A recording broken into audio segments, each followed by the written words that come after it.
का शैतान जो हमारी रक्षा करता है। बस समझ रहे ना, हमारे महादेव हैं, बहुत भोले हैं। एक रूप महाभोले को गुस्सा आता है,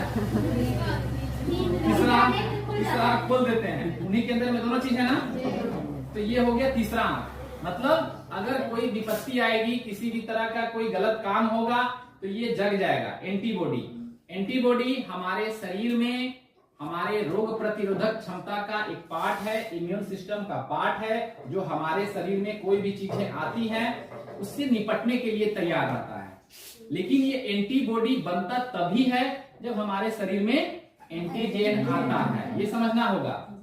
जब तक हमारे शरीर पे हमला नहीं होगा, जब तक हमारे शरीर में बैक्टीरिया वायरस नहीं आएगा, तब तक उसका एंटीबॉडी तैयार नहीं होगा।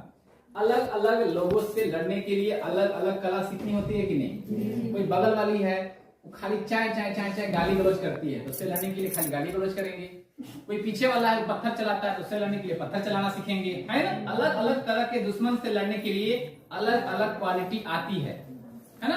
हम लोग गाली गलौज भी सीख लिए, पत्थरों फेंकने के लिए सीख लिए, लाठी चलाने के लिए सीख लिए, गोलियों चलाने के लिए सीख लिए, थानों को करने लगे। नहीं समझ रहे बात को। जिस तरह की समस्या हमारे शरीर में आएगी, उस तरह की समस्या हमारे शरीर में डेवलप होगी। तो ये डेवलप कब होगा? जब एंटीजन आएगा। ठीक है।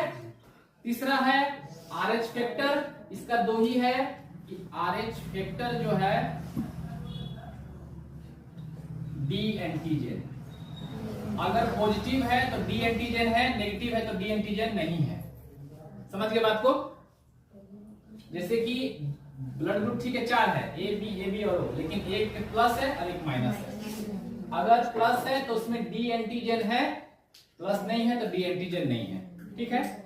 अब हम लोग क्या करेंगे, अलग अलग तरह के ब्लड ग्रुप पे डिस्कशन करेंगे और उसको जो है हम लोग जानेंगे कि किस तरह से पता करेंगे कौन ब्लड ग्रुप किसमें जाएगा, कौन ब्लड ग्रुप किसमें नहीं जाएगा। ठीक है, तो